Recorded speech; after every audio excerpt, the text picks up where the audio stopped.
Welcome to today's episode of Healing Through Story, where we explore the profound transformation that happens when we finally release what no longer serves us. Tonight, we journey with someone who discovers that letting go isn't about losing. It's about making space for what truly belongs. As we cross the threshold between worlds, your nervous system begins to settle. The weight of the day dissolves like salt in warm water. Your breathing naturally deepens, creating space for the story to enter your awareness. Each word becomes a gentle wave, carrying you deeper into the realm of restorative sleep. Tonight's journey belongs to someone who has spent years holding tight to old pain, convinced that releasing it would mean losing something essential. But as consciousness shifts and awareness expands, they discover that some doors can only open when we stop pushing against them. Some gifts can only be received when we stop grasping. In this twilight realm where healing stories emerge, we find our characters standing at the edge of a profound realization. The landscape around them shifts and breathes with symbolic meaning. Every detail carries significance. Every moment holds the seed of transformation. Through their eyes, we see what it means to finally understand that letting go isn't about giving up. It's about giving over. Surrendering to the deeper current of life that has always been waiting to carry us home. The story begins now in the Vayorin. Space between your heartbeats, in the pause between thoughts, and the sacred silence where all true healing begins. Your mind, body, and spirit prepare to receive exactly what you need tonight. Wrapped in the gentle embrace of narrative wisdom. Elena had always been a keeper of things, memories, promises, hurt feelings, and worn-out hopes. At 37, she worked as a librarian in a small coastal town, surrounded by stories that belonged to other people while her own remained, carefully cataloged in the quiet corners of her heart. Her apartment sat above the library, filled with books she'd rescued from donation piles and plants. She'd nursed back the health from near-death states. She had gentle hands that could coax life from the most stubborn seedlings, and eyes that held. The kind of depth that comes from reading between the lines of both books and people. Her dark hair fell in waves around her shoulders, often held back by pencils she'd forgotten she was using. She moved through the world with the careful grace of someone who had learned early that sudden movements could shatter precious things. Alana's struggle lived in the space between her ribs, a constant companion that whispered she wasn't allowed to rest until everything was fixed.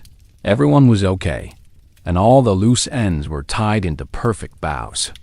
She carried conversations from 20 years ago like stones in her pockets, turning them over and over, wearing them smooth with worry and regret. The small coastal town where she lived seemed to exist in a pocket of time that moved differently than the rest of the world. Morning fog rolled in from the ocean each day, wrapping the buildings in soft gray silence. The library stood on a hill overlooking the harbor, its windows offering a view of fishing boats that bobbed like prayer candles on the water. Alina had chosen this place, or perhaps it had chosen her, because it felt like somewhere she could disappear into the spaces between waves and words. Her daily routine had become a meditation of control. She arrived at the library before dawn, organizing returned books with the precision of a scientist. She knew exactly which patrons would arrive when, which children would need help reaching the tall shelves, which elderly residents would linger near the mystery section, hoping for conversation. She held space for all of them, while somehow believing there was no space for her own needs. The weight of other people's stories had accumulated in her bones. Mrs. Chun's loneliness since her husband died. Tommy's struggle with reading. The young mother who came in during her lunch break, desperate for a few moments of quiet. Elena absorbed their pain like a sponge, carrying it home each night, adding it to her collection of things that couldn't be released. In the evenings, she would sit by her window with a cup of tea, watching the sunset paint the ocean in shades of gold and rose. The beauty was almost painful in its intensity. She felt like she was viewing life through glass, seeing it, appreciating it, but somehow separate from it. The sunset belonged to everyone and no one, changing every moment, letting itself be witnessed without clinging to permanence. But Elena clung. She clung to the memory of her mother's last words, carrying them like a talisman. She clung to the guilt of not calling her college roommate back 7 years ago. She clung to the possibility that her ex-husband might realize his mistake and return. She clung to the hope that if she just held on tight enough, if she just cared enough, if she just tried harder, everything would somehow be okay. The ocean outside her window knew a different truth. It spent its days in constant motion, receiving and releasing, holding nothing while somehow containing everything. The waves didn't struggle to maintain their shape. They simply followed the deeper current, trusting the rhythm that had guided them for millions of years. Elena watched the waves but hadn't yet learned their secret. She stood at the edge of transformation, her fingers still wrapped around the handles of doors that had been locked from the other side for years. The ocean whispered its ancient wisdom. Some things must be released before they can return to.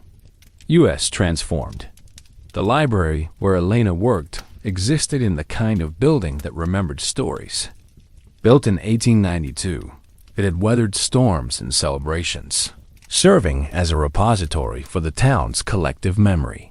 The wooden floors creaked with familiar songs, worn smooth by generations of seekers and dreamers. Tall windows stretched from floor to ceiling, designed to let in as much light as possible during the gray coastal winters. Each section of the library held its own energy signature. The children's area buzzed with colorful chaos and imagination. The reference section hummed with quiet intensity, home to researchers and students. The fiction rows whispered with the voices of 1,000 different worlds. But it was the back corner, near the poetry section, where Elena felt most at home. Here, surrounded by words that had been distilled to their essence, she could breathe a little easier. The building itself seemed to understand the weight of holding stories. Its walls had absorbed decades of whispered conversations, silent tears, and moments of revelation. The architecture supported this emotional archaeology, with high ceilings that created space for thoughts to expand, and hidden nooks that provided sanctuary for the overwhelmed. Elena had discovered every secret corner, every place where the light fell just right for reading, every chair that welcomed solitude. Outside, the town unfolded like a watercolor painting. Streets curved naturally around the hillside, following paths that had been worn by feet long before automobiles arrived. Gardens overflowed with hardy coastal plants, lavender that thrived in the salt air, roses that bloomed despite the wind, succulents that stored water against uncertain weather. The architecture varied from Victorian cottages to modern minimalist structures, creating a visual rhythm that spoke of evolution and adaptation. The harbor served as the town's heart, where fishing boats prepared for their daily conversations with the sea. Elena often watched them from her window, noting how each captain approached the water differently. Some vessels moved with confidence, cutting through waves with purpose. Others seemed to dance with the current, finding their way through cooperation rather than force. The harbor held space for both approaches, offering protection while maintaining access to the infinite. The weather in this coastal sanctuary changed like moods, suddenly, completely, and often beautifully. Morning fog could give way to brilliant sunshine within minutes. Storms would arrive with dramatic flair, then depart as quickly as they came. The residents had learned to live with uncertainty, to find beauty in the unexpected, to trust that clear skies would return even when they couldn't see them. Elena's apartment above the library reflected her internal landscape. Books filled every available surface, creating small mountains of stories waiting to be sorted. Plants occupied the windowsills, their leaves reaching toward whatever light they could find. The space felt lived in, but not quite inhabited, as if she were a caretaker rather than a resident. Her bedroom faced east, allowing morning light to wake her gently. The walls were painted in soft blues and grays, colors that reminded her of the ocean on calm days.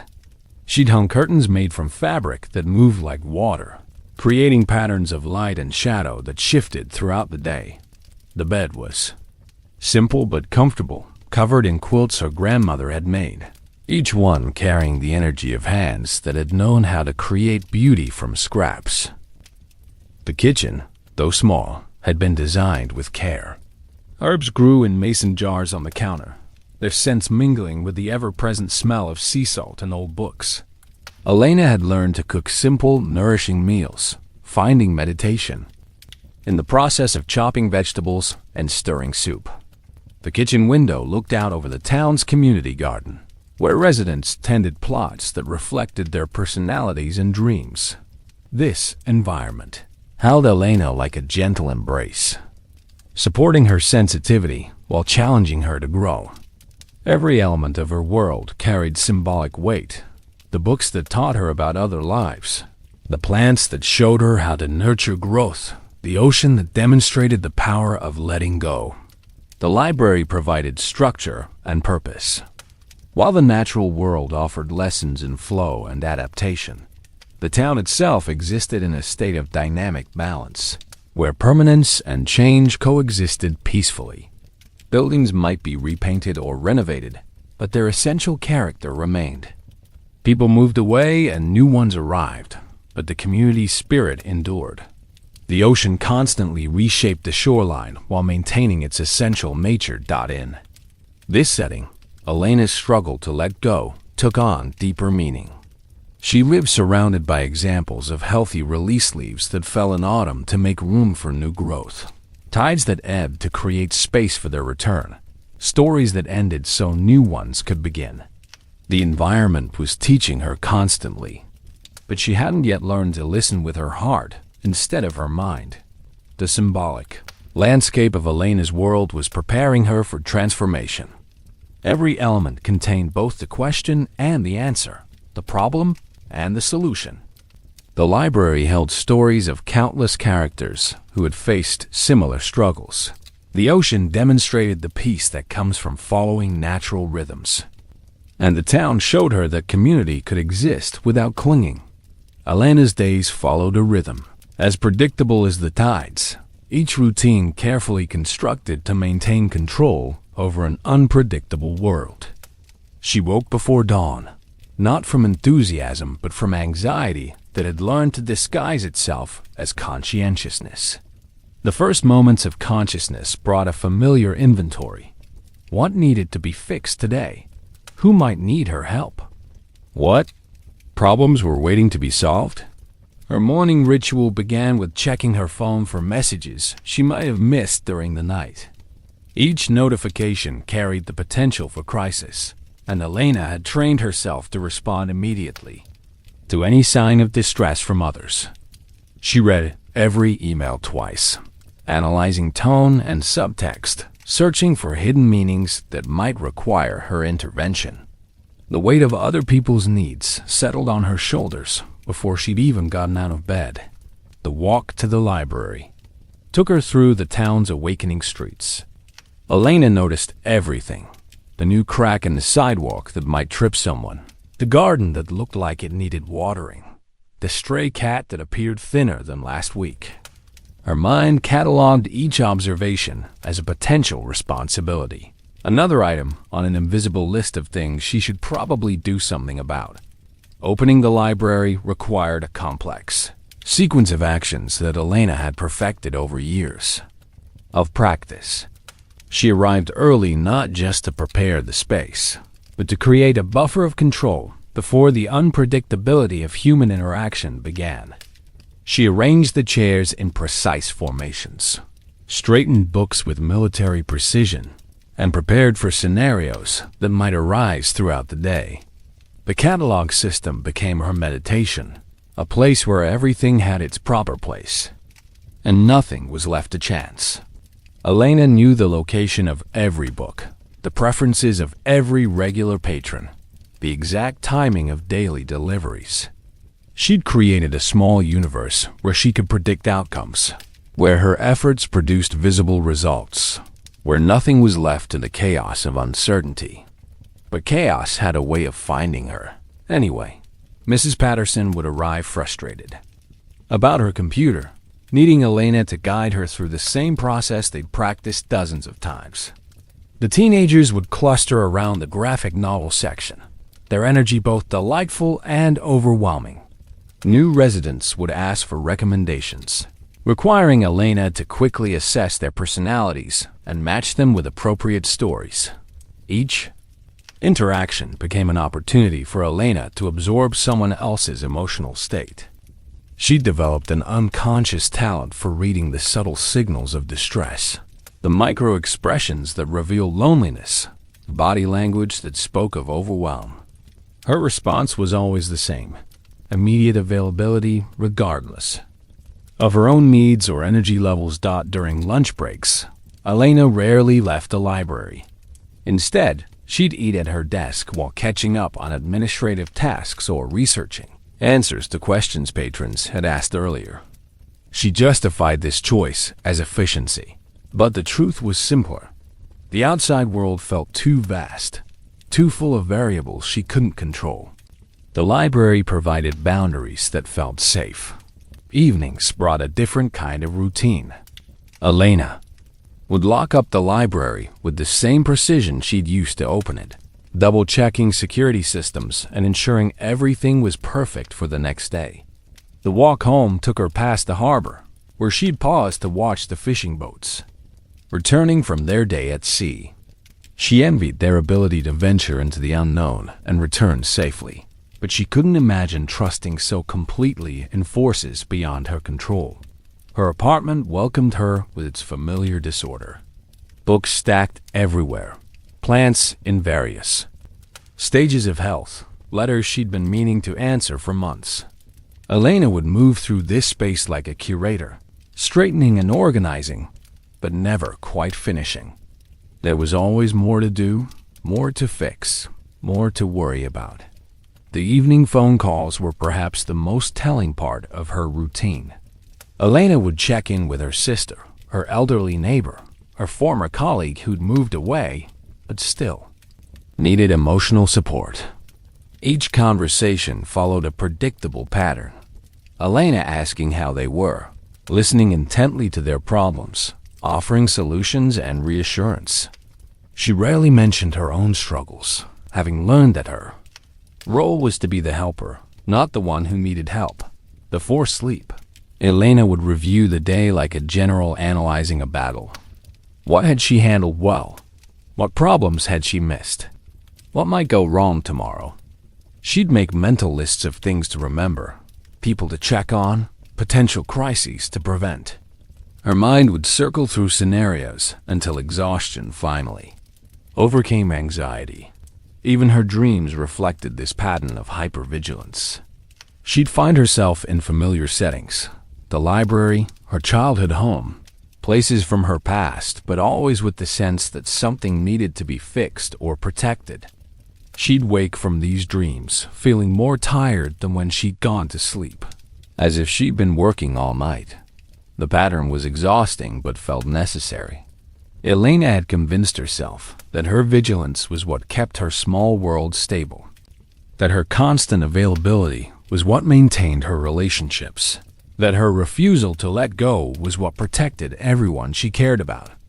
She couldn't see that the very thing she thought was helping was actually isolating her, that her need to control was creating the chaos she was trying to prevent. Each day reinforced the pattern, creating deeper grooves in her neural pathways. The routine felt like safety, but it was actually a prison she'd constructed from her own good intentions. The fishing boats she watched each evening had learned to work with the ocean's power rather than against it. They understood that some things must be released to the current in order to find their way home. Elena stood at the edge of recognizing this truth, her daily routines becoming the very thing that would eventually show her the need for change. The pattern was reaching its breaking point, demanding a transformation that would require her to let go of everything she thought she knew about how to live. The architecture of Elena's holding on had been built brick by brick, beginning in a childhood home where love came with conditions and security felt fragile as spider silk. Her earliest memories were painted in the muted colors of a house where voices were kept low and emotions were carefully managed. Elena learned to read the weather in her mother's face, to predict storms before they arrived, to become small when the air grew thick with unspoken tension. Her mother, Maria, had been a woman who carried her own collection of griefs like precious stones. A difficult marriage, dreams deferred, the weight of maintaining appearances in a small community where everyone watched everyone else. Maria had never learned to set down her burdens, and she'd unknowingly taught Elena that love meant carrying other people's pain, that goodness required self-sacrifice, that letting go was the same as giving up. Elena's father existed in the spaces between presence and absence. He worked long hours at the hardware store, coming home tired and distant, his love expressed through providing rather than connecting. Elena learned to interpret his silences, to find affection in the way he'd ruffle her hair while passing through the kitchen, to understand that his emotional unavailability wasn't personal, but simply the way men were supposed to be. The family dynamic created a triangle where Elena became the bridge between her parents' separate worlds. She was the one who could make her mother smile, who could draw her father into conversation, who could sense when tension was rising and distract everyone with her own needs or achievements. This role felt powerful and necessary, but it also meant that Elena's own emotional development took a back seat to family maintenance. When Elena was 12, her grandmother moved in with them after a stroke left her partially paralyzed. The small house became even smaller, the emotional temperature even more carefully regulated. Elena watched her mother transform into a caregiver, witnessed the way love expressed itself through service and sacrifice.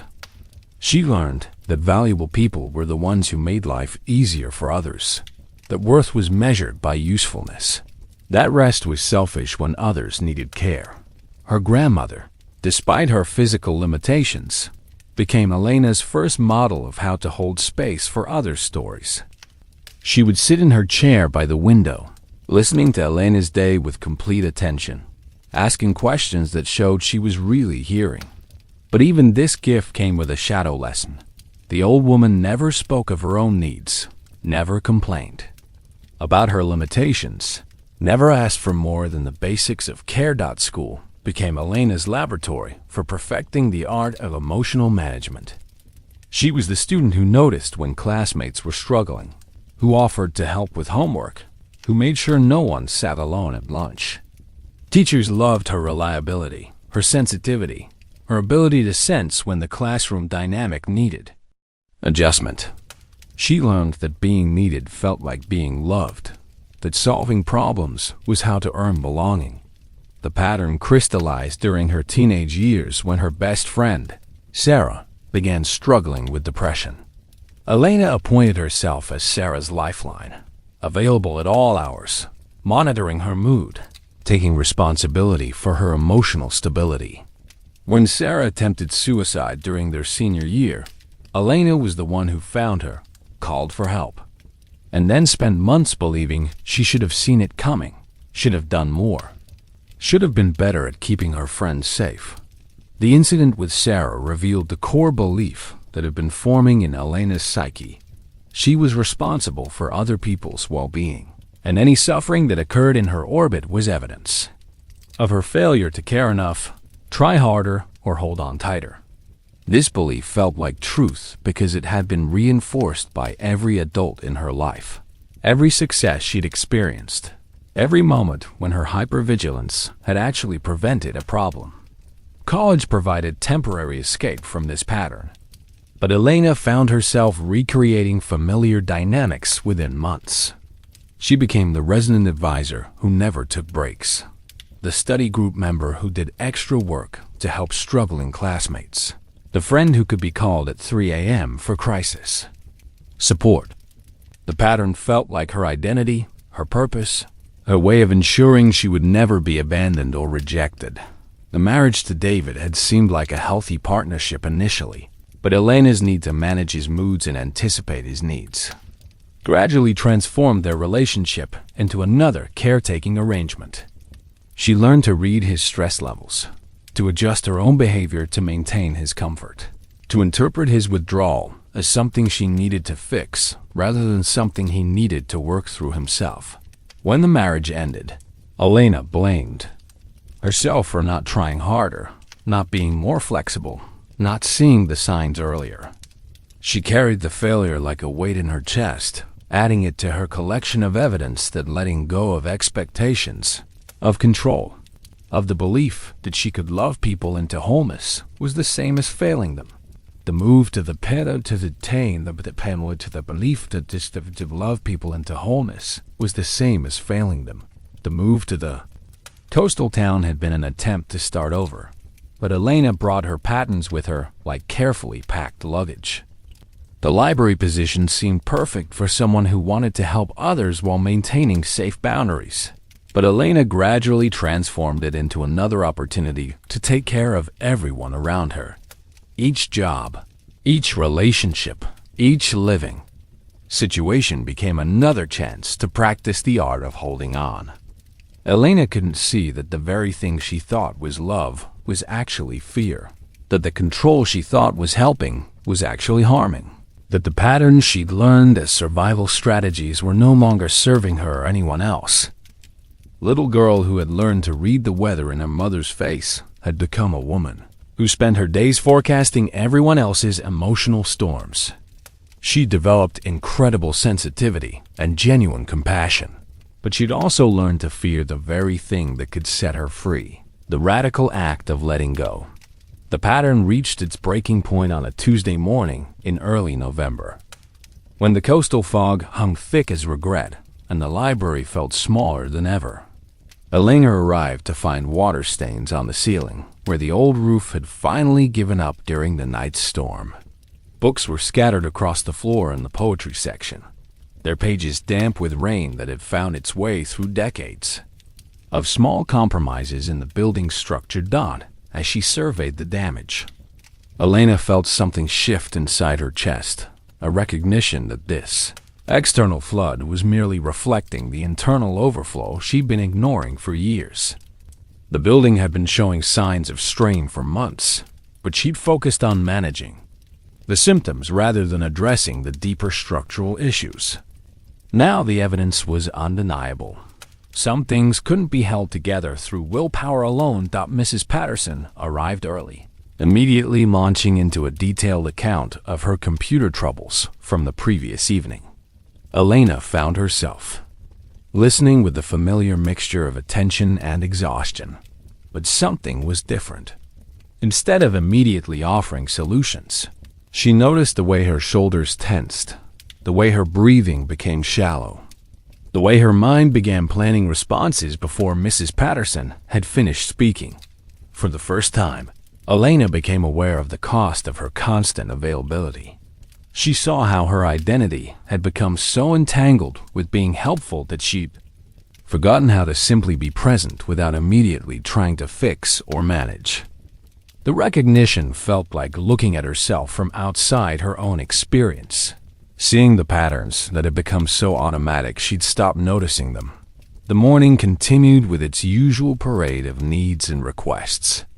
Tommy needed help with research for a school project, but when Elena sat down to assist him, she found herself distracted by the water stains, by Mrs. Patterson's lingering anxiety, by the mental list of tasks that kept growing longer. She was helping, but she wasn't really there. Her attention had become fragmented across so many concerns that she was present for none of them. During her lunch break, Elena walked to the harbor instead of eating at her desk. The fog was beginning to lift, revealing patches of blue sky that seemed impossibly bright after the gray morning. She sat on a bench facing the water, watching the fishing boats prepare for their afternoon departure. The crews moved with practiced efficiency, but also with a quality she'd never noticed before. They seemed to trust the process, to work with the conditions rather than against them. One boat captain, an older man she'd seen dozens of times, but never spoken to, nodded to her as he passed. "Rough weather last night," he said simply. "But the ocean always settles eventually. Just have to ride it out." His words hit her like a physical sensation, as if he'd spoken directly to the tension she'd been carrying. Elena realized she'd been trying to control the weather instead of learning to navigate it. She'd been fighting the storms instead of finding ways to shelter safely until they passed. The ocean didn't struggle against the wind, it moved with it, absorbing its energy and transforming it into something fluid and powerful. Back at the library, Elena found herself moving differently through the afternoon. When Sarah Jenkins arrived, with her usual litany of complaints about her neighbor's dog, Elena listened without immediately offering solutions. She noticed how the absence of her usual problem-solving energy created space for something else, a quality of presence that felt both foreign and deeply familiar. The revelation continued to unfold throughout the day. Elena began to see how her need to control outcomes had paradoxically created more chaos. Her attempts to manage everyone's emotional states had prevented them from developing their own resilience. Her inability to say no had made her less available for the moments when her help was truly needed. As evening approached, Elena found herself standing in the poetry section, looking at the books that had been damaged by the morning's flood. Some were beyond saving, their pages too warped and stained to be useful. Others had survived with minor damage, their stories still intact despite the temporary chaos. She began to sort them, making piles of what could be saved and what needed to be released. The act of sorting felt like a meditation, each book a decision about what was worth preserving and what was ready to be let go. Elena found herself thinking about the difference between saving something and simply holding on to it. The books that could be restored had strong foundations, good binding, quality paper, stories that wanted to survive. The ones that were beyond repair had been fragile from the start, held together by hope rather than substance. For the first time in years, Elena felt the possibility of choice. She could continue carrying the weight of everyone's needs, or she could learn to discern between helping and enabling, between care and control, between love and fear. The water damage had forced her to confront the difference between what was essential and what was simply familiar. The ocean outside continued its eternal rhythm, demonstrating the power of letting go with each retreating wave. Elena stood at the threshold of understanding that some things must be released not because they're worthless, but because holding on to them prevents new growth. The pattern was finally ready to be transformed, but first, it had to be fully seen and compassionately understood. The transformation began with a conversation Elena never expected to have. 3 days after the flood, while she was still sorting through damaged books, a woman she'd never seen before entered the library. She moved with the unhurried grace of someone who had learned to trust timing, her silver hair catching the afternoon light that streamed through the tall windows. Elena noticed her immediately, not because she was unusual, but because she seemed to carry a quality of presence that made the air around her feel more spacious. The woman browsed the poetry section with the careful attention of someone who knew exactly what she was looking for, her fingers trailing along the spines of books like she was reading their stories through touch. "Excuse me," the woman said, approaching Elena's desk with a slight smile. "I'm looking for something specific, but I'm not sure it exists yet." Elena looked up from her cataloging, intrigued despite her exhaustion. "What kind of thing?" "A book about the art of letting go," the woman replied, settling into the chair across from Elena's desk as if she'd been invited. "But not the kind that teaches you how to detach from everything. I'm looking for something that explores how to let go with love, how to release what's ready to be transformed. Elena felt something stir in her chest, a recognition she couldn't quite name.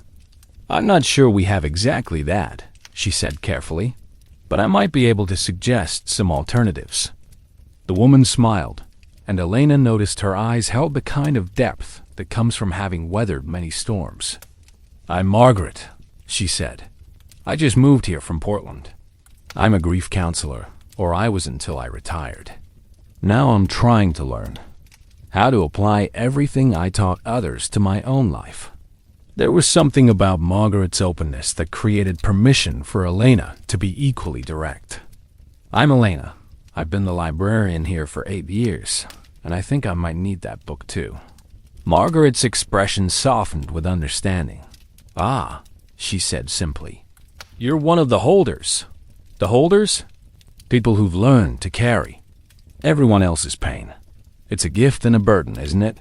You can feel what others need, but you've forgotten how to feel what you need." Elena felt tears prick her eyes unexpectedly. No one had ever described her this way, had ever named the pattern so clearly. "How did you know?" "Because I was one too," Margaret said gently. "For 30 years, I held space for other people's grief while carrying my own like a stone in my chest. I thought letting go meant abandoning people, giving up on love, becoming cold and disconnected. It took me decades to learn that the opposite is true." Margaret paused, looking out the window toward the harbor. "The ocean taught me," she continued. "Every wave releases completely to the shore, but it doesn't disappear. It returns to the sea, becomes part of something larger, and then comes back transformed. The wave doesn't hold onto its individual shape because it trusts the deeper current." Elena felt something loosening in her chest, as if a fish she'd been holding clenched for years was finally beginning to open. "But what if letting go means people get hurt? What if they need me? What if holding on is what's actually hurting them?" Margaret asked gently. "What if your need to carry their pain is preventing them from developing their own strength? What if the thing you think is love is actually fear disguised as care?" The questions hit Elena like physical sensations, each one revealing a layer of truth she'd been avoiding. She thought about Sarah, about her mother, about all the relationships where her helping had somehow made things worse instead of better. "I don't know how to be in a relationship without taking care of people," Elena admitted. "I don't know who I am if I'm not useful." Margaret leaned forward, her voice warm with compassion. "That's the real question, isn't it? Who are you when you're not performing care? Who are you when you're not solving problems? Who are you when you're just being yourself?" Elena realized she couldn't answer. She'd been so focused on meeting everyone else's needs that she'd lost touch with her own essence. "I'm scared that if I stop taking care of everyone, I'll be alone. And I'm wondering if taking care of everyone is what's making you feel alone," Margaret reflected. "Real connection happens between authentic people, not between a caretaker and their project. When you're constantly managing others' emotional states, you're not really meeting them. You're managing your own anxiety about their discomfort." The truth of this observation settled into Elena's bones like recognition. She thought about her interactions with patrons, with friends, with family members. How often was she really present? And how often was she simply performing the role of helper? "So how do you learn to let go?" Elena asked. "How do you stop a pattern that feels like your identity?" Margaret smiled. "The same way you learn to. Hold on one choice at a time. But first, you have to understand that letting go isn't about abandoning people. It's about loving them enough to trust their own capacity for growth. It's about creating space for authentic connection instead of managing surface symptoms." She paused, studying Elena's face. "Can I tell you something I learned the hard way? The people who really love you don't need you to be perfect. They need you to be real. They need you to show up as yourself, not as their solution." Elena felt a shift happening inside her, not a dramatic transformation, but a subtle opening, like the first crack in ice that signals spring's approach. "I want to learn," she said quietly. "I want to know who I am underneath all the helping." "Then you've already taken the first step," Margaret said. "Recognition is the beginning of transformation. The next step is practice learning to notice when you're about to take responsibility for someone else's emotions and choosing something different instead."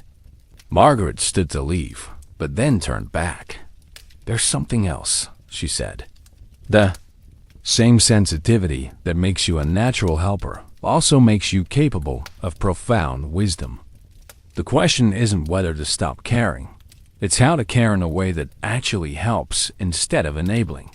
After Margaret left, Elena sat alone with the conversation echoing in her mind. She felt simultaneously disturbed and relieved, as if someone had finally given her permission to stop carrying a weight she'd never chosen to pick up. The library felt different around her, less like a fortress she needed to maintain, and more like a space she could inhabit authentically. The books that had been damaged in the flood seemed to take on new significance. Some things could be saved, others needed to be released, and the wisdom lay in knowing the difference. Elena began to wonder if the same principle applied to the emotional patterns she'd been carrying. Some feelings, memories, and responsibilities were worth preserving. Others were ready to be transformed through the radical act of letting go. That evening, Elena walked to the harbor with new eyes. The fishing boats were returning from their day at sea, their hulls full of the day's catch. She watched them navigate the harbor entrance, noting how they worked with the current rather than against it, how they trusted the deeper flow of water to guide them home. For the first time in years, Elena felt the possibility of coming home to herself. The journey would require her to release control, to trust the process, to believe that letting go was not abandonment but transformation. Margaret had shown her that it was possible to love without fixing, to care without controlling, to help without losing herself in the process. The ocean whispered its ancient promise: what is released with love returns transformed. Elena stood at the edge of the water, feeling the first stirrings of courage to open her hands and discover what she'd been meant to hold all along. Not everyone else's pain, but her own authentic presence in the world. The practice of letting go began with small experiments, moments when Elena chose to respond differently to familiar situations.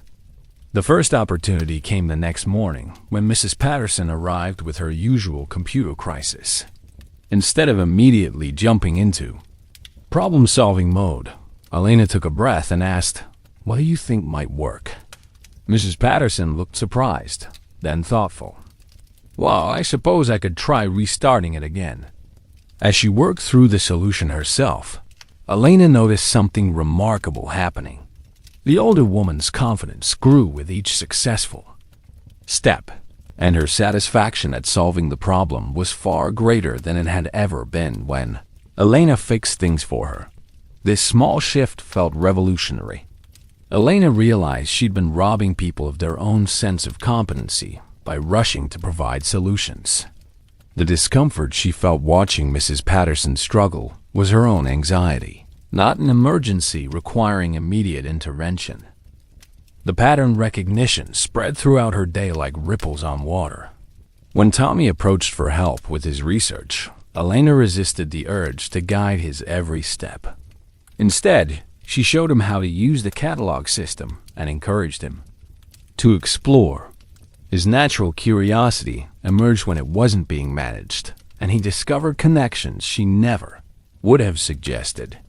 But the experiments weren't without challenges. Elena's nervous system had been trained to interpret other people's discomfort as danger signals requiring immediate action. When she chose not to intervene, her body responded with familiar symptoms of anxiety: tight chest, shallow breathing, racing thoughts. The impulse to step in and fix felt as urgent as a fire alarm. Margaret had warned her about this. "Your body will think you're being irresponsible," she'd said during their second conversation. Decades of hypervigilance don't disappear overnight. You'll need to retrain your nervous system to understand that other people's emotions aren't emergencies you need to solve. Elena practiced breathing through the discomfort, reminding herself that learning to tolerate others' struggle was actually a form of respect. She began to distinguish between genuine crisis and normal human difficulty, between requests for help and assumptions that she should provide it. The most challenging experiment came when her sister called on Thursday evening, launching into a familiar recitation of relationship problems. Elena's usual response would have been to listen for hours, offer advice, and absorb her sister's emotional state until she felt responsible for resolving the situation. Instead, she tried something new. "That sounds really difficult," Elena said, after listening for 10 minutes. "What do you think your next step might be?" Her sister paused, clearly expecting more. "I don't know. What do you think I should do?" "I think you're the expert on your own life," Elena replied gently. "I trust that you'll figure out what's right for you." The silence that followed felt loaded with surprise and slight irritation. Her sister wasn't accustomed to Elena refusing the role of advisor and problem solver. "Well, I just thought you might have some insights," she said, her tone cooling slightly. Elena felt the familiar panic rise, the fear that setting boundaries meant damaging relationships, that refusing to carry someone else's burden meant failing as a sister. But she breathed through the discomfort and stayed present with her choice. "I care about you," she said clearly, "and I believe in your ability to handle this situation. I'm here to listen, but I don't think it would be helpful for me to tell you what to do." After the call ended, Elena sat with the mixture of relief and anxiety that came from choosing authenticity over performance. She'd avoided taking on her sister's problem, but she'd also disrupted a dynamic that had defined their relationship for decades. Change was uncomfortable for everyone involved. The experiments continued at work. When the library's computer system crashed, Elena's instinct was to call the IT service immediately and stay late to manage the crisis. Instead, she posted a sign explaining the situation and went home at her regular time. The world didn't end. Patrons adapted. The problem got solved the next day without requiring her heroic intervention. Each small act of non-intervention taught Elena something new about the difference between responsibility and responsiveness. She began to notice how much energy she'd been spending on problems that weren't actually hers to solve, how her constant availability had prevented others from developing their own resources. But the experiments also revealed the depth of her pattern. Choosing not to fix problems brought up waves of guilt, anxiety, and self-doubt. The voice in her head insisted she was being selfish, irresponsible, uncaring. Elena had to learn to hear these thoughts without immediately believing them, to recognize them as old programming rather than current truth. Margaret became a crucial support during this experimental phase. They met weekly at the Harbor Cafe, and Elena would share her observations about what happened when she chose differently. Margaret listened without offering solutions, modeling the very behavior Elena was learning to practice.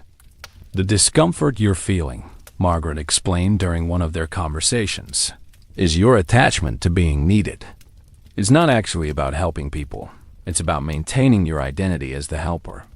Real help often looks like stepping back and trusting others' capacity." Elena began to understand that her pattern of overfunctioning had been serving her own psychological needs as much as others' practical ones. Being indispensable felt like security. Being needed felt like love. But these feelings were based on fear rather than genuine connection. The breakthrough came during her third week of experiments. Elena was working late, catching up on cataloging, when she heard crying from the children's section. A young mother sat surrounded by picture books, tears streaming down her face while her toddler played nearby. Elena's first impulse was to approach immediately, to offer comfort and assistance. Instead, She paused and checked in with herself. What was her motivation? Was this person asking for help, or was Elena assuming she needed it? Was there actually an emergency, or was this simply someone having a difficult moment? After observing for a few minutes, Elena realized the mother wasn't in crisis, she was grieving. The tears seemed to be releasing something rather than signaling distress. The toddler was content and safe. No intervention was required. Elena continued with her work, staying aware but not intrusive. After 20 minutes, the mother wiped her eyes, gathered her child, and approached the desk to check out books. She looked tired but peaceful, like someone who had allowed herself to feel something fully. "Thank you," she said quietly to Elena, "for letting me have that moment without trying to fix it." Elena was startled. "You knew I was there?" The woman smiled. "I could feel you deciding not to rescue me. It made it safe to have my feelings instead of having to perform being okay." This interaction illuminated something profound about the nature of true helpfulness. Elena's presence had been supportive precisely because it wasn't invasive. She'd offered the gift of being witnessed without being managed, of having her autonomy respected even in a vulnerable moment. The experiments were teaching Elena that letting go wasn't about becoming disconnected or uncaring. It was about learning to care in ways that actually served others rather than her own need to feel useful.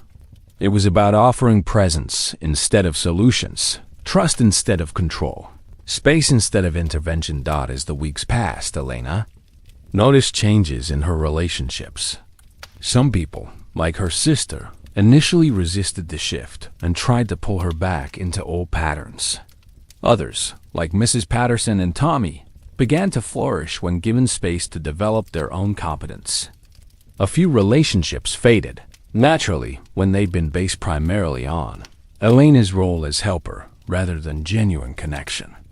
The experimental phase was teaching Elena that transformation required both courage and patience. Each choice to respond differently felt risky, but each success built confidence in a new way of being. She was learning to trust the process of allowing others their own experiences, and in doing so, she was beginning to discover who she was underneath her role as the perpetual helper. The breakthrough arrived on a storm-swept evening in December, when the coastal winds howled with the kind of intensity that made the library windows rattle in their frames. Elena was preparing to close when she noticed a figure huddled outside the entrance, a young woman she'd never seen before, soaked from rain and shivering despite her heavy coat. Elena's first impulse was immediate and familiar. Open the doors, bring her inside, make tea, solve whatever problem had brought her to the library steps in a storm. But something made her pause. Instead of acting on automatic pilot, she observed her own response with the awareness she'd been developing through weeks of practice. She unlocked the door and stepped outside. "The library's closed," she said gently, "but you look like you need shelter. There's a 24-hour diner 3 blocks down, or I could call someone for you." The young woman looked up, her eyes red from crying. "I'm sorry," she said. "I didn't know where else to go. I'm supposed to meet my mom tomorrow to tell her I'm dropping out of college, and I just thought. I can't face going home tonight." Elena felt the familiar tug of wanting to absorb this stranger's distress, to provide comfort and guidance, to somehow make everything better. But this time, she also felt something else, a recognition that this moment belonged to the young woman, not to her. This was someone else's story, someone else's decision, someone else's relationship to navigate. "That sounds like a difficult conversation to face," Elena said, remaining present but not stepping into the role of advisor. "What? Feels like the right thing to do tonight?" The question seemed to surprise the young woman. She'd clearly expected Elena to offer solutions or ask for details about her situation. Instead, Elena had reflected the choice back to her, treating her as the expert on her own life. I don't know, the young woman said slowly. I've been walking around for hours trying to figure out what to say to her. Everyone keeps telling me what they think I should do, but I can't hear my own voice anymore. Elena felt a moment of perfect clarity. This was exactly what she'd been doing to people for years, drowning out their inner wisdom with her own anxiety-driven solutions. Sometimes we need quiet space to hear ourselves, she said.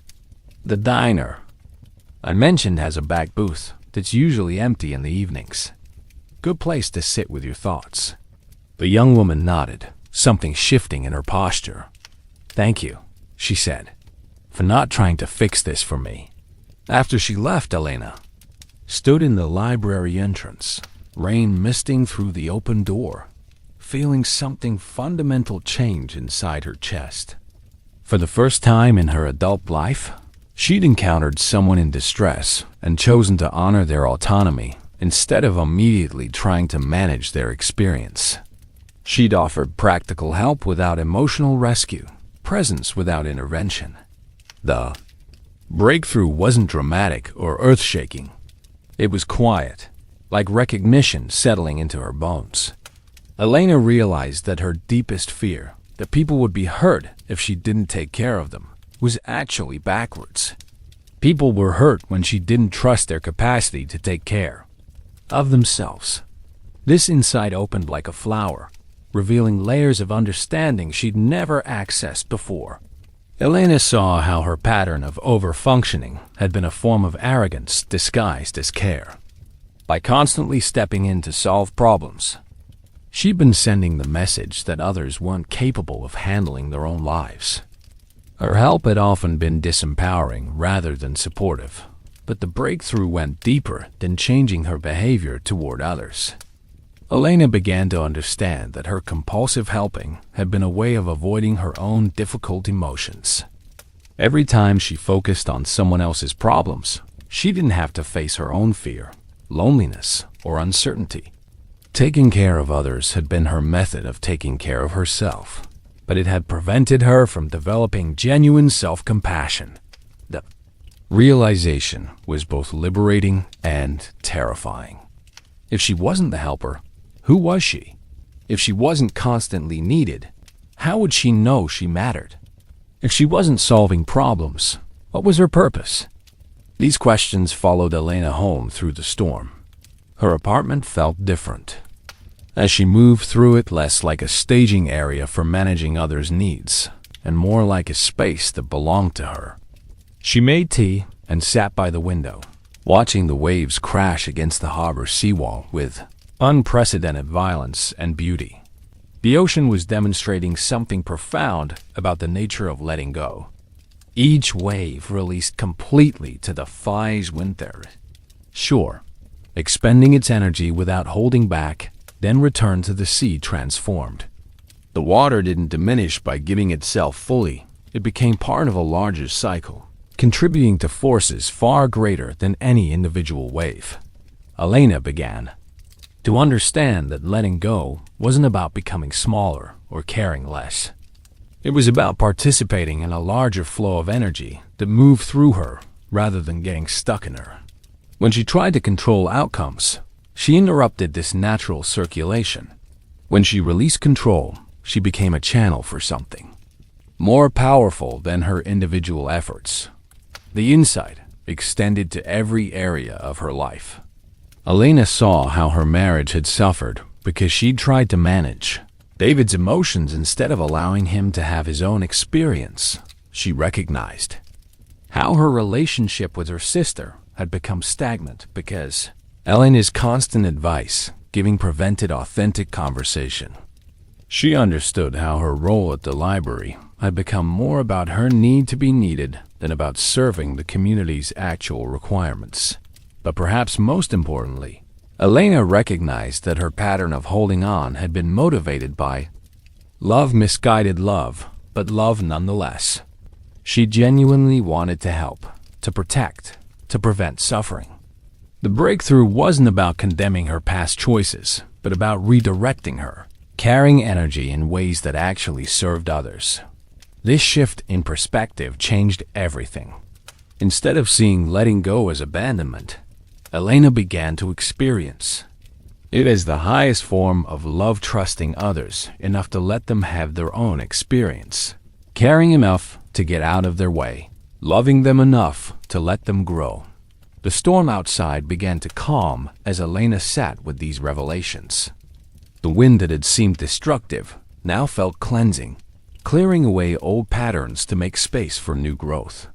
She thought about the young woman who'd left to sit with her own thoughts instead of receiving Elena's advice, and felt a deep satisfaction.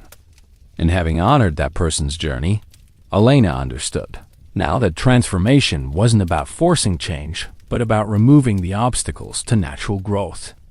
Like a gardener who knows when to water and when to step back, she was learning to offer what was needed rather than what her anxiety insisted was necessary. The breakthrough had revealed a fundamental truth. Letting go wasn't about becoming disconnected from others, but about connecting with them authentically. When she stopped trying to manage people's experiences, she could actually meet them in their truth. When she released the need to fix everything, she could offer genuine presence instead of performative care. As Elena prepared for sleep that night, she felt lighter than she had in years. The weight she'd carried, the responsibility for everyone's emotional well-being, was finally being returned to its rightful owners. This didn't make her less caring. It made her care more skillfully, more respectfully, more effectively. The ocean outside continued its eternal rhythm, teaching the same lesson it had been offering all along. Release leads to renewal. Surrender enables strength. And letting go is how love learns to flow freely. Elena's days began to reshape themselves around her new understanding, like a river finding its natural course after years of artificial barriers. The changes weren't dramatic from the outside. She still arrived at the library each morning, still helped patrons with their questions, still maintained the peaceful atmosphere that made the space special. But everything felt different because she was different. Her morning routine transformed from a series of anxious preparations into a gentle awakening to possibility. Instead of checking her phone immediately for problems that might need solving, Elena would sit with her tea and watch the sunrise paint the harbor in shades of gold and rose. She learned to receive beauty without feeling responsible for preserving it, to witness the day's emergence without trying to control its unfolding. The walk to work became a meditation in allowing. Elena still noticed the cracked sidewalk, the garden that needed tending, the stray cat who appeared each morning. But instead of adding these observations to her mental list of responsibilities, she simply witnessed them with compassion. She might choose to water a plant or pet the cat, but these actions arose from genuine care rather than compulsive fixing. At the library, Elena's interactions with patrons evolved into something more spacious and authentic. When Mrs. Patterson arrived with computer troubles, Elena would listen fully before responding, asking questions that helped the older woman discover her own solutions. She noticed how much more confident Mrs. Patterson became when she solved problems herself, how her face lit up with genuine accomplishment rather than grateful dependence. Tommy's research sessions transformed into collaborative explorations rather than guided tutorials. Alana learned to sit beside him rather than directing from above, to follow his curiosity rather than imposing her agenda. She watched him develop genuine research skills and critical thinking abilities that her previous approach had inadvertently prevented. The administrative aspects of her job became easier as Elena stopped trying to anticipate every possible problem. She maintained necessary systems without obsessing over potential failures. When the computer system crashed again, she handled it calmly and efficiently without taking personal responsibility for the vendor's technical issues. Elena's relationship with the library, building itself, changed profoundly. She stopped seeing every maintenance need as her personal failing and began treating the space as a living entity that required care but not control. When she found another leak during the next storm, she called the appropriate repair service, without drama or self-blame. The building had needs that were separate from her competence as a caretaker. Her lunch breaks became actual breaks. Elena would walk to the harbor or sit in the community garden, allowing herself to be nourished by beauty and stillness. She discovered that stepping away from work didn't mean abandoning her responsibilities. It meant returning to them refreshed and more present. The afternoons brought their own revelations. Elena noticed how her energy remained more stable throughout the day when she wasn't constantly absorbing other people's emotional states. She could offer genuine empathy without taking on others' feelings as her own. She learned the difference between compassion and emotional fusion, between caring and carrying. Evening routines transformed from crisis management sessions into genuine self-care. Elena would prepare simple, nourishing meals while listening to music or enjoying the silence. She read books for pleasure rather than self-improvement, allowing stories to unfold without analyzing their therapeutic potential. Her apartment began to feel like a sanctuary rather than a staging area for helping others. The phone calls with family members evolved into more balanced exchanges. When her sister called with relationship problems, Elena listened with genuine interest, but didn't automatically offer advice. She asked curious questions instead of providing solutions, creating space for her sister to explore her own thoughts and feelings. Some conversations were shorter, but they were more authentic. Elena's relationship with her mother became particularly interesting to navigate. Maria was accustomed to Elena absorbing her anxiety and providing emotional regulation. When Elena began responding with caring presence instead of reactive fixing, her mother initially felt confused and slightly rejected. But gradually, something beautiful emerged real. Conversation between two adult women, rather than the familiar dynamic of worried mother and rescuing daughter. The community began responding to Elena's changes in unexpected ways. Regular library patrons commented on the different energy in the space, more peaceful, less urgent, somehow more trustworthy. People seemed more willing to linger, to engage with each other, to treat the library as a genuine community gathering place rather than just a service provider. Elena noticed that her own needs became easier to identify and honor. She could feel when she was tired and actually rest instead of pushing through exhaustion. She could recognize when she needed solitude and create it without guilt. She could acknowledge when she wanted company and reach out authentically rather than manufacturing helping opportunities as excuses for connection. The seasonal rhythms became more apparent as Elena learned to flow with natural cycles rather than maintaining constant vigilance. Winter's invitation to rest felt permissible. Spring's energy of renewal felt exciting rather than overwhelming. Summer's abundance felt celebratory instead of anxiety-provoking. Autumn's letting go felt like wisdom rather than loss. Margaret became a genuine friend rather than a mentor-student relationship.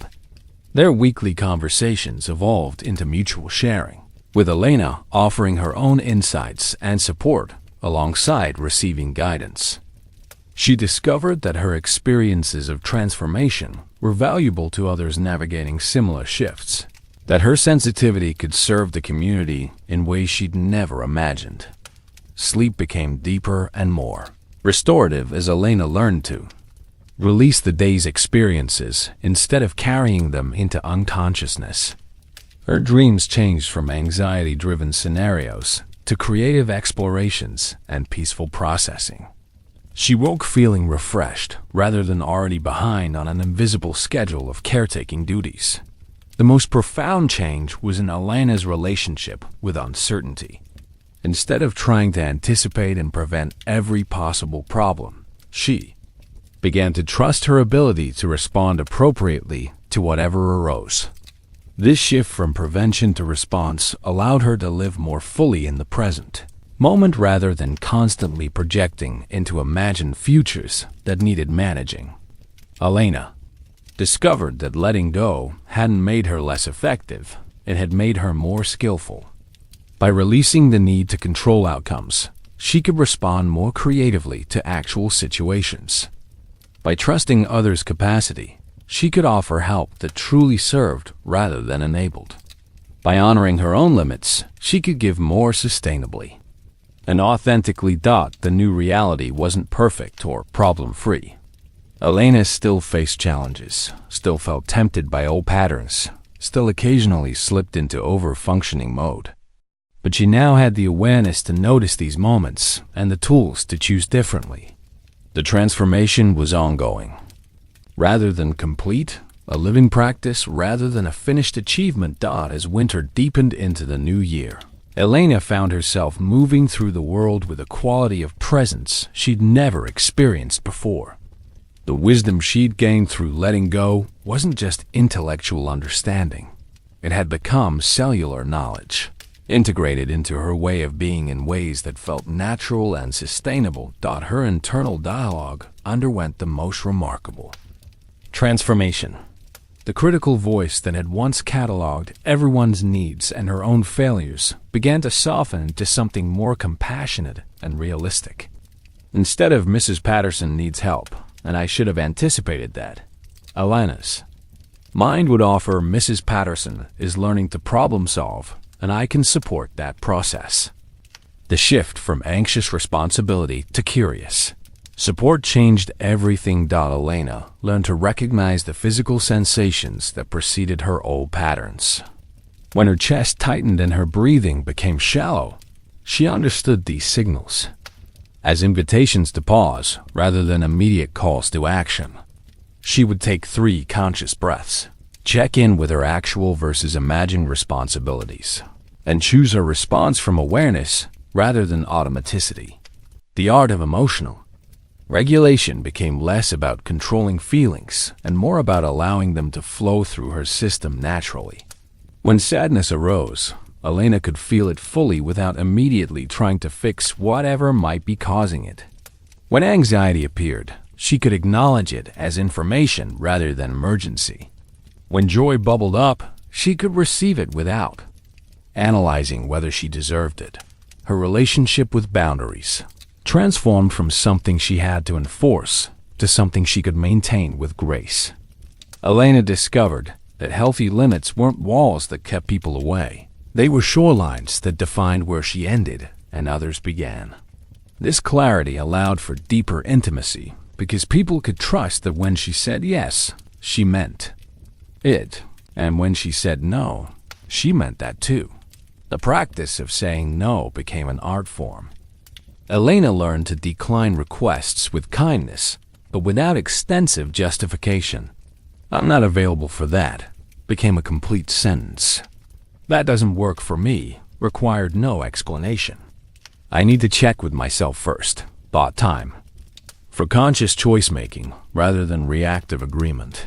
But perhaps more importantly, Elena learned to say yes from a place of authentic enthusiasm rather than guilty obligation. When she offered help now, it came from genuine care and available energy rather than compulsive fixing. The quality of her assistance improved dramatically because it arose from choice rather than drivenness. Self-compassion evolved from a concept Elena understood intellectually to a lived experience she could access throughout her day. When she made mistakes, which still happened regularly, she could speak to herself with the same kindness she'd always offered others. "That's human" replaced "That's unacceptable." "I'm learning" replaced "I should know better." Elena developed a daily practice of checking in with herself the same way she'd always checked in with others. "How are you feeling right now?" became a question she asked herself with genuine curiosity. "What do you need?" became an inquiry she honored rather than dismissed. "What wants to emerge today?" became a way of partnering with her own organic wisdom rather than imposing external agendas. The relationship between her sensitivity and her strength revealed itself as Elena learned to trust her intuitive responses.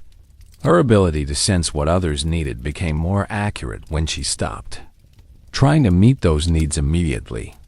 By creating space between perception and action, she could discern which responses would truly serve and which would enable dysfunction. Elena discovered that her gift for helping others flourished when it wasn't compulsive. She could offer precisely the right support at exactly the right moment because she wasn't driven by her own anxiety to fix everything immediately. Her assistance became more effective because it came from wisdom rather than worry. The practice of presence replaced the D of a more effective habit of planning. Instead of constantly anticipating what might go wrong, Elena learned to inhabit the current moment fully. This shift allowed her to notice subtleties she'd missed while focused on future problems. The way afternoon light transformed the library atmosphere. The particular way each patron's face lit up when they found exactly what they needed. The seasonal changes in the harbor that reflected larger rhythms of growth and rest. Elena's capacity to hold paradox increased dramatically. She could simultaneously care deeply about someone while respecting their autonomy. She could offer help while honoring others' right to refuse it. She could feel sad about situations she couldn't fix while maintaining peace about her limits. The either-or thinking that had previously dominated her world gave way to both and wisdom. Her understanding of love expanded beyond caregiving to include witnessing, celebrating, trusting, and allowing. Elena realized she'd been loving people by trying to spare them from difficulty, but real love meant trusting their capacity to grow through challenge. She learned to love people's journeys rather than their destinations, their authentic selves rather than her ideas about who they should become. The integration of this wisdom into her daily life happened gradually, like water wearing new channels. In stone, Elena didn't have to work at being different. The changes arose naturally from her new understanding. She moved through her routines with less effort because she wasn't swimming against the current of natural flow. Margaret noticed the changes during one of their weekly conversations. "You're not trying so hard anymore," she observed with a smile. "You're trusting the process." Elena reflected on this observation. It was true she stopped forcing outcomes and started flowing with what wanted to emerge. The library patrons were more independent, her family relationships were more balanced, and her own life felt more spacious. The irony wasn't lost on her. By doing less, she was accomplishing more. The wisdom Elena embodied became available to others not through teaching or advice giving, but through modeling. People could sense the peace in her presence, the trust in her responses, the love in her allowing. They began to relax around her because she'd stopped trying to manage their experiences. In her calm, they found permission to be authentic. As spring approached, Elena realized that wisdom wasn't something she possessed, but something she participated in. By aligning with natural laws of growth and release, by trusting the intelligence of the universe, by allowing life to move through her rather than trying to control it, she'd become a conduit for healing rather than a manager of problems. The embodiment was complete, not because Elena had achieved perfection, but because she'd learned to dance with imperfection gracefully. She could make mistakes without catastrophizing, face uncertainty without panic, encounter others' pain without immediately trying to fix it. The wisdom lived in her bones now, available as automatically as breathing, as natural as the tides that continued their eternal rhythm outside her window. The transformation Elena experienced began creating waves of change that extended far beyond her individual life, touching every relationship and community connection with the subtle power of authentic presence. Like a stone dropped into still water, a new way of being generated circles of influence that reached places she never would have imagined. Mrs. Patterson was among the first to experience the ripple effects. As Elena stepped back from immediately solving her computer problems, the elderly woman discovered her own capacity for learning and problem-solving. The confidence she gained from these small victories began extending into other areas of her life. She started taking a watercolor class at the community center, joined a book club, and even began helping other seniors with technology questions. What had started as Elena's choice to trust Mrs. Patterson's abilities had awakened a dormant sense of competence and purpose. Tommy's transformation was equally remarkable. Free from Elena's well-intentioned over-guidance, he developed genuine research skills and intellectual curiosity. His confidence in his own thinking grew, and he began approaching other challenges in his life with the same experimental attitude he'd learned in the library. His grades improved not because someone was helping him more, but because someone was helping him better by trusting his capacity to learn. The library itself began functioning as a more authentic community space. Regular patrons noticed the shift in energy and started lingering longer, engaging in conversations with each other rather than just with Elena. An informal reading group emerged organically, with participants taking turns facilitating discussions. The space became more collaborative and less dependent on Elena's management, creating resilience and sustainability. Elena's sister began the slow process of developing her own emotional regulation skills. Initially frustrated by Elena's new boundaries, she gradually started seeking support from other sources: friends, a therapist, her own inner wisdom. Their phone conversations became shorter but more satisfying, focused on genuine connection rather than crisis management. The shift in their dynamic allowed space for aspects of their relationship that had been dormant for years. The ripple effects extended to Elena's mother in unexpected ways. As Elena stopped absorbing Maria's anxiety, her mother was forced to develop new coping strategies. Initially uncomfortable with the change, Maria gradually began finding her own sources of comfort and purpose.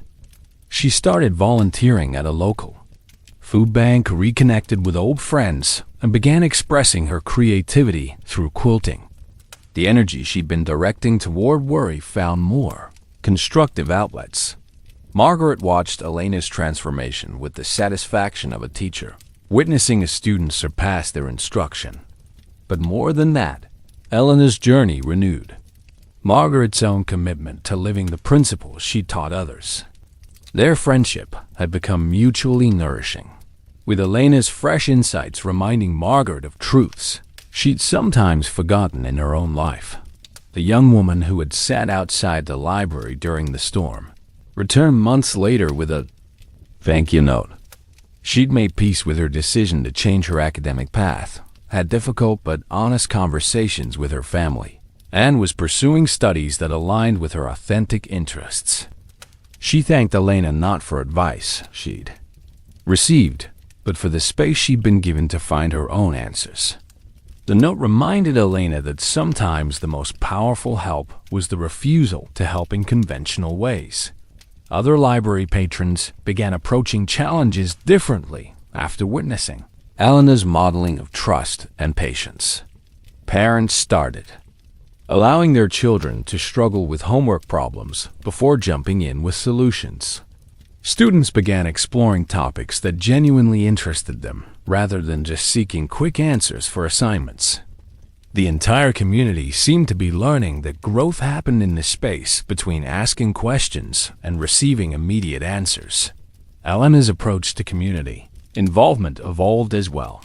Instead of volunteering for every committee and saying yes to every request, she chose involvement based on genuine interest and available energy.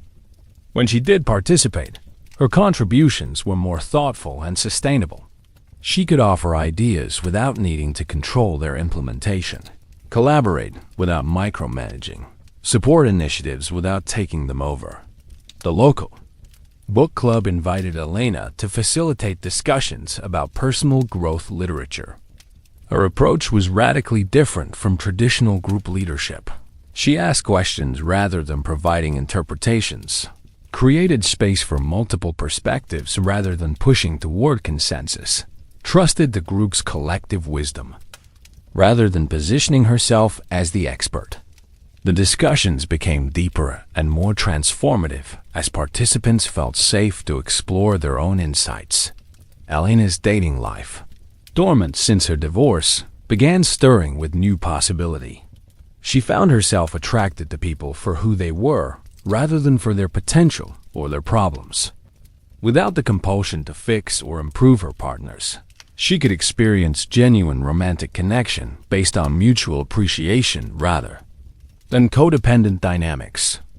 The quality of her interactions with potential partners reflected her new relationship with herself. The ripple effects reached into unexpected areas of community life. The local coffee shop owner mentioned how conversations had become more authentic since people seemed less focused on managing each other's emotions. The mayor noted that community meetings were more productive, with less drama and more collaborative problem-solving. Teachers reported that students seemed more willing to struggle with difficult concepts rather than immediately seeking help. Elena began receiving invitations to share her insights with other communities. Libraries in neighboring towns wanted to learn about creating spaces that fostered independence rather than dependence. Support groups asked her to speak about the difference between helping and enabling. She accepted some of these opportunities, always emphasizing that transformation came through practice rather than theory, through modeling rather than instruction.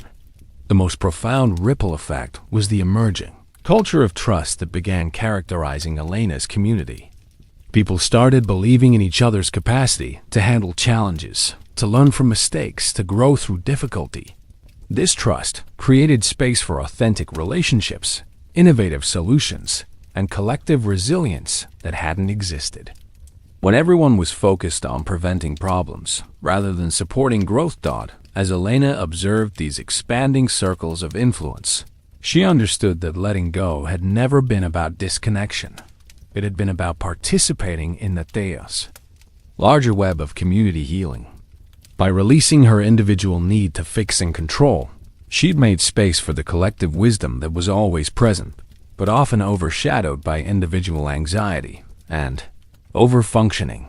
The ripples continued expanding, carrying the energy of trust, authenticity, and respectful love into every corner of Elena's world and beyond. What had begun as one woman's personal transformation had become a community practice of loving people, enough to let them be responsible for their own growth.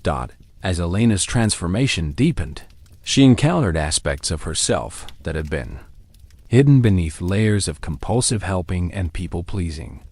The journey of letting go revealed not just her capacity for healthy boundaries, but also the shadow elements that had been driving her patterns, parts of herself she'd been reluctant to acknowledge or embrace. The first shadow aspect Elena encountered was her own neediness. Beneath the helper persona lived a woman who craved appreciation, who felt significant only when others depended on her, who used caregiving as a strategy to ensure she wouldn't be abandoned. This recognition initially brought shame, but Elena learned to greet this part of herself with the same compassion she'd always offered others. Of course, you developed this strategy, she would tell her inner child during moments of honest self-reflection. You learned early that being useful was how to earn love. You did the best you could with what you knew then. Elena discovered that her hypervigilance toward others' needs had been a way of avoiding her own difficult emotions. Every time she focused on someone else's problems, she didn't have to face her own loneliness, fear, or uncertainty. The shadow helper had been protecting her from vulnerability by keeping her busy with external concerns. Another shadow aspect that emerged was Elena's hidden anger. Years of saying yes when she meant no, of absorbing others' emotions without reciprocal care, of sacrificing her own needs for others' comfort, had created a reservoir of resentment she'd never allowed herself to acknowledge. This anger felt dangerous good. People weren't supposed to feel frustrated with those they helped. But Elena learned that anger could be information rather than evidence of moral failure. Her anger was telling her where her boundaries had been crossed, where her needs had been dismissed, where her energy had been misused. Instead of suppressing these feelings, She began to honor them as important guidance about what needed to change in her life. The shadow of superiority also revealed itself as Elena examined her patterns more deeply. She recognized that her compulsive helping had contained an element of arrogance, a belief that others couldn't handle their own lives without her intervention. This shadow helper had positioned Elena as more capable, more aware, more responsible than the people around her. This recognition was particularly humbling. Elena saw how her helping had sometimes been condescending rather than supportive, how she'd unconsciously positioned herself as the competent one surrounded by people who needed her guidance. The shadow of superiority had fed her ego, while disguising itself as selfless service. But perhaps the most challenging shadow aspect was Elena's addiction to being needed. She discovered that the withdrawal from constant helping produced symptoms similar to any other addiction: anxiety, restlessness, a sense that something essential was missing. The shadow helper had become her primary source of identity and self-worth, creating a dependency that was difficult to release. Elena learned to sit with the discomfort of not being needed without immediately seeking new helping opportunities. She practiced tolerating the anxiety of not knowing how she mattered if she wasn't fixing problems. This withdrawal process was necessary for discovering who she was underneath the helper role. The integration of these shadow aspects required Elena to expand her definition of herself beyond the narrow identity of caregiver. She began to see herself as a complete human being with needs, limits, preferences, and yes, even selfishness. This didn't make her a bad person, it made her a real person. Elena found unexpected gifts within her shadow elements.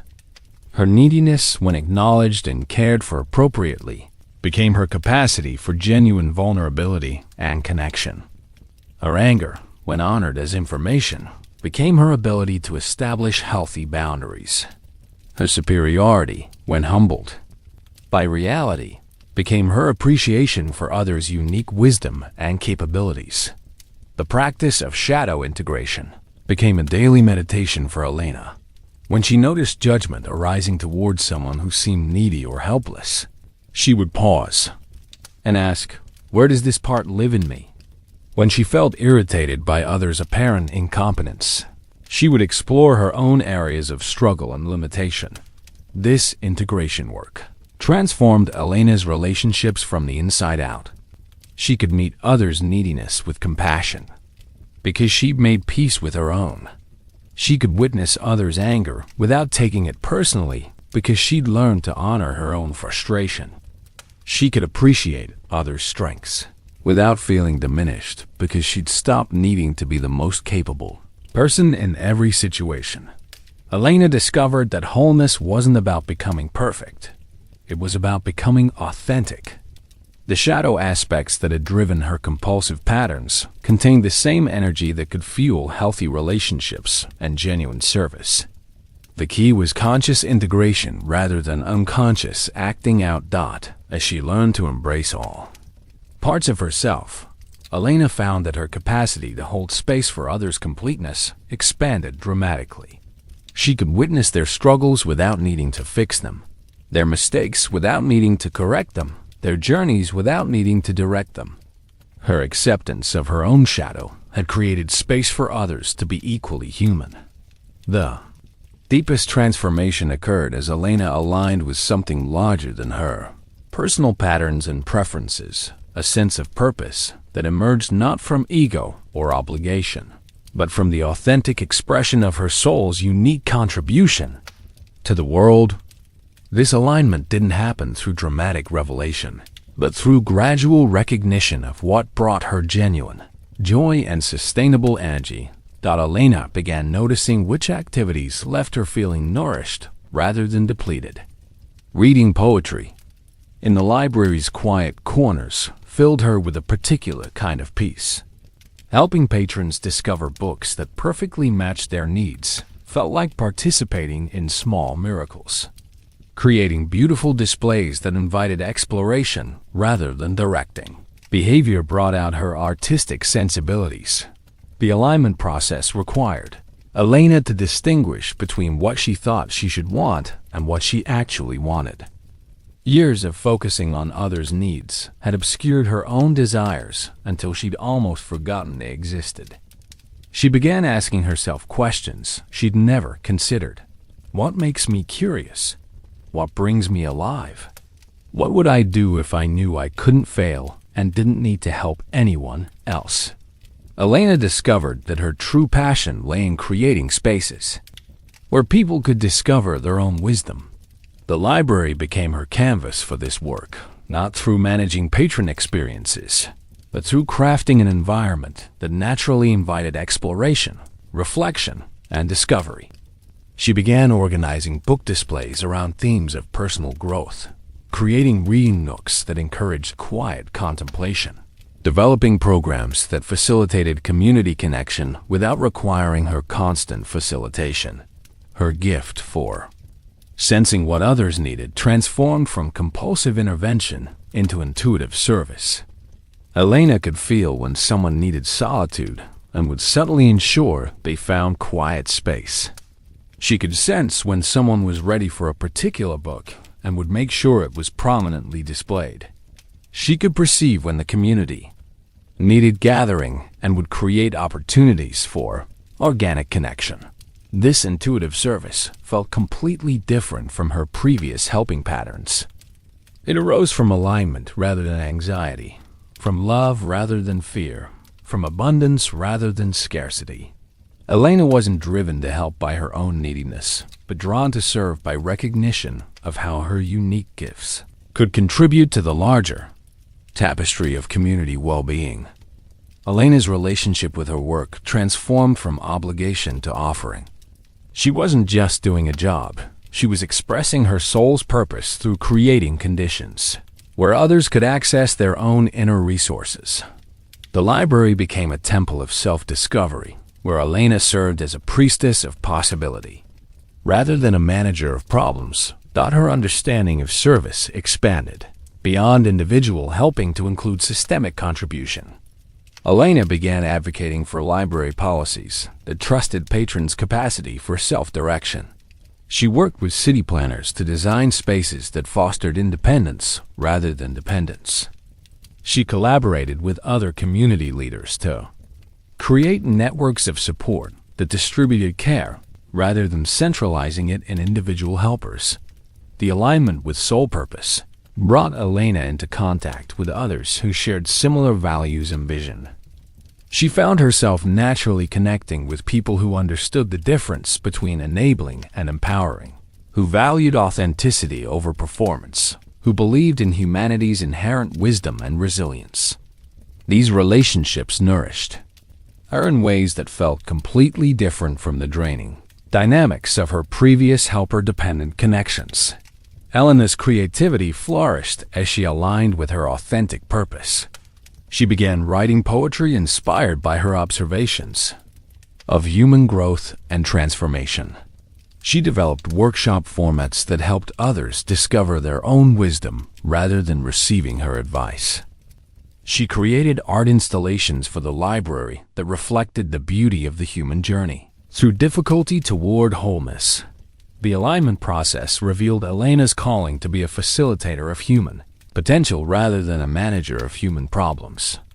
She understood that her sensitivity and intuitive abilities were meant to serve the emergence of others' gifts rather than compensate for their supposed deficits. Her role was to midwife transformation, not to control its expression. Elena began to see her entire life experience, including her years of compulsive helping, as preparation for this authentic service. Her intimate knowledge of codependent patterns made her uniquely qualified to help others recognize and transform these dynamics. Her journey from control to trust had given her a map that could benefit others navigating similar territory. The soul alignment brought Elena into harmony with natural rhythms and universal principles. She worked when inspiration moved through her and rested when her body requested it. She offered her gifts freely while honoring her own needs and limitations. She served the community while maintaining her individual integrity and authenticity. This alignment wasn't a destination, but a dynamic process of continuous calibration between Elena's inner truth and her outer expression. She learned to check in regularly with her deepest knowing, asking not, "What should I do?" but "What wants to emerge through me?" This question connected her to a source of guidance that was both completely personal and utterly transpersonal. Elena's life became a living prayer of service that honored both her own humanity and the divine potential she could sense in everyone around her.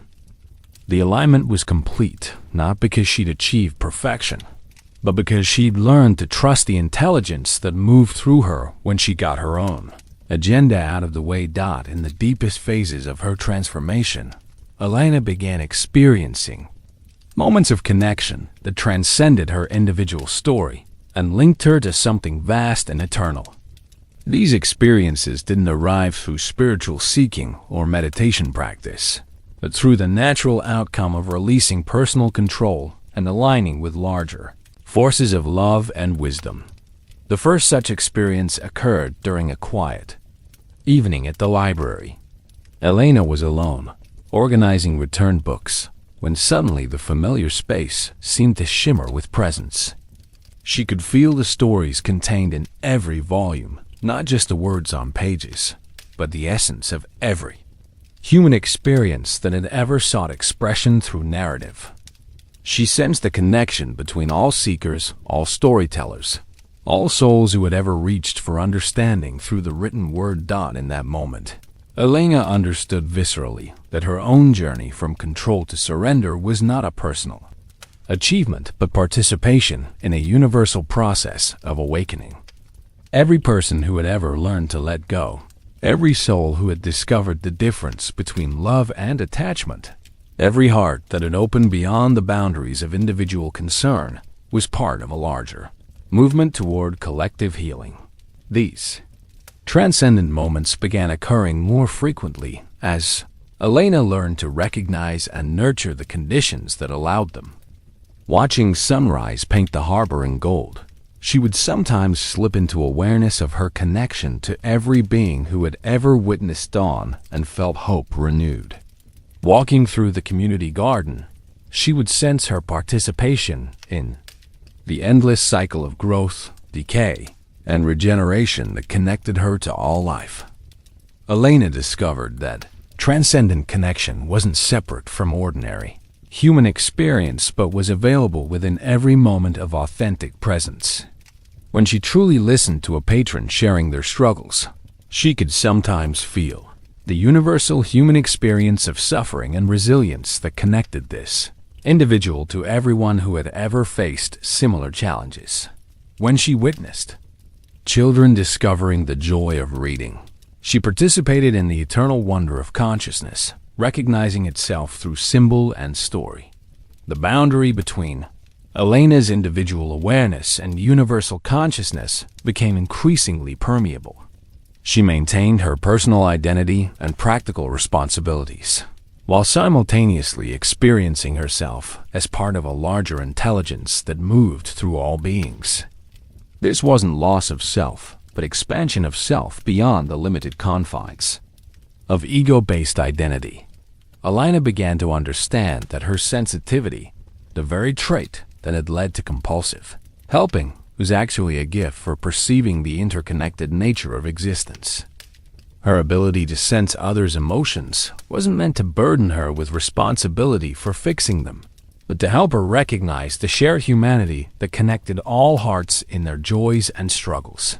Prayer became a natural expression of Elena's transcendent awareness, though not prayer as petition or request, but prayer as communion with the intelligence that organized itself through infinite forms of love. She would find herself in spontaneous gratitude for the privilege of participating in the human experiment of learning to love without attachment, serve without ego, care without control. Elena's relationship with the ocean deepened into mystical communion. Standing at the harbor's edge, she would sometimes experience herself as both individual wave and eternal sea, understanding directly how perfect release led to perfect return, how surrender to larger currents enabled participation in forces far greater than personal will could access. The transcendent connection transformed Elena's understanding of death and loss. She began to see endings not as failures to maintain control, but as natural completions that created space for new beginnings. When elderly patrons spoke of their mortality, Elena could hold space for their fears while simultaneously sensing the continuity of consciousness that neither began with birth nor ended with death. These experiences of transcendent connection became Elena's deepest source of peace and guidance. When faced with difficult decisions or challenging relationships, she could access a perspective that was both completely personal and utterly universal. She learned to ask not just, "What do I want?" or "What's best for others?" but "What wants?"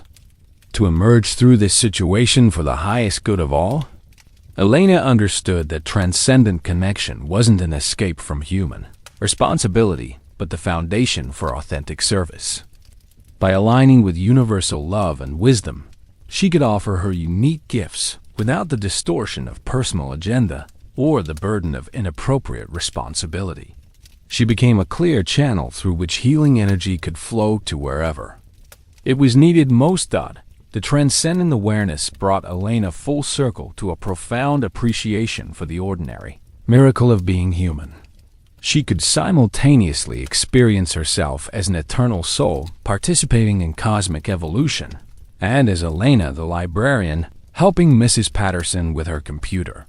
Both perspectives were true, and their integration created a life of meaning that honored both human limitation and divine potential. Elena's journey through the landscape of letting go had brought her to a place she could never have imagined when she first began carrying everyone else's burdens as her own. Standing in the library on a peaceful spring evening, surrounded by books that held countless stories of human transformation, she felt the quiet satisfaction of someone who had learned to trust a larger intelligence that moved through all life. The water stains on the ceiling had been repaired, but Elena had requested that the contractor leave one small mark, a reminder of the flooding that had begun, her awakening to the difference between managing symptoms and addressing root causes. The spot had faded to a gentle discoloration that caught the afternoon light, transforming what had once seemed like damage into something approaching beauty. Mrs. Patterson had become genuinely computer literate and was now helping other seniors navigate technology. Tommy had developed into a confident researcher who approached new topics with curiosity rather than anxiety. Elena's sister was in therapy and building healthier relationships. Her mother had discovered painting and was creating art that expressed decades of unexpressed emotion. Margaret continued to be a cherished friend and colleague in the ongoing practice of conscious living. Their weekly conversations had evolved into mutual mentorship, with each woman offering the other insights gained through different aspects of the journey toward authentic service and genuine love. The young woman who had sat outside the library during the storm had returned as a volunteer, helping Elena facilitate workshops on healthy boundaries and conscious communication. Her gratitude for being trusted to find her own answers had inspired her to create space for others to discover their own wisdom. Elena's apartment had transformed into a true sanctuary, still filled with books and plants, but now arranged with intention rather than compulsion. Each object in her space had been chosen for beauty or function rather than collected from a need to rescue or preserve. The environment reflected the inner spaciousness she had cultivated through the practice of letting go. The harbor outside her window continued its eternal teaching, each wave demonstrating the power of complete release and natural return. Elena had learned to read the ocean's lessons not as metaphors to be analyzed, but as direct transmissions of wisdom that her body could receive and integrate without the mediation of thought. The story of Elena's transformation was complete not because she had achieved perfection, but because she had learned to dance with imperfection gracefully. She could hold her own needs and others' autonomy simultaneously. She could offer help without attachment to outcome. She could love without controlling, care without flexing, serve without sacrificing her essential self. The wisdom she had gained was simple but profound. Letting go was not about caring less, but about caring more skillfully. It was not about disconnection, but about authentic relationship. It was not about abandonment, but about trust in the larger intelligence that moved through all beings toward healing and wholeness. Elena's journey had revealed that the very sensitivity that made her vulnerable to overfunctioning also made her capable of profound service when aligned with wisdom rather than driven by fear. Her gift for sensing others' needs could contribute to collective healing when expressed through trust rather than control. As the sun set over the harbor, painting the sky in colors that shifted moment by moment without Elena needing to capture or preserve them, she felt grateful for every step of the journey that had brought her to this understanding. The years of compulsive helping had been necessary preparation for learning to serve authentically. The pain of over-responsibility had motivated the search for healthier ways of loving. Elena closed the library with the same care she had always brought to her work, but without the underlying anxiety that had once driven her perfectionism. She trusted that the space would be here tomorrow, that the community would continue its healing and growth with or without her management, that her contribution mattered precisely because it was offered freely rather than compulsively. As Elena's story settles into the quiet spaces of your awareness, notice how her journey mirrors possibilities that live within your own experience.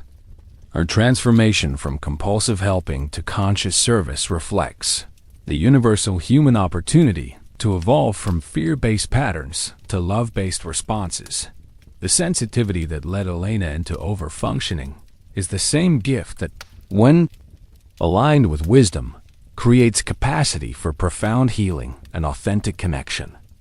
Her story demonstrates that what we often see as personal weakness, the tendency to absorb others' emotions, the difficulty saying no, the need to fix and rescue, can become sources of strength when channeled through consciousness rather than reactivity. Elena's discovery that letting go enables greater love rather than less care offers a template for transformation that your own nervous system can recognize and integrate. Her body learned to tolerate others' discomfort without immediately intervening. Her heart learned to love without controlling. Her mind learned to trust the process rather than manage outcomes. The wisdom Elena embodied that healthy boundaries create space for authentic intimacy, that trusting others' capacity served them better than solving their problems, that letting go is how love learns to flow freely, becomes available to you through the simple act of witnessing her journey with your whole being. Your subconscious mind, wise and pattern-seeking, has already begun integrating the lessons embedded in Elena's transformation. The cellular knowledge of how to release what no longer serves while maintaining loving connection is downloading into your system as naturally as breathing in and breathing out. Elena's journey from the harbor of holding on to the ocean of letting go charts a course that your own soul recognizes as familiar territory. The map she created through her experience becomes available to guide your own navigation from control to trust, from fear to love, from managing to allowing. As you rest in the peaceful conclusion of Elena's story, your entire being receives permission to embody the same transformation, to let go, not because you care less, but because you're ready to love more skillfully, serve more authentically, and trust the deeper currents that have always been waiting to carry you home to yourself. As Elena's story settles into the deeper chambers of your consciousness, feel how her journey illuminates patterns and possibilities within your own experience.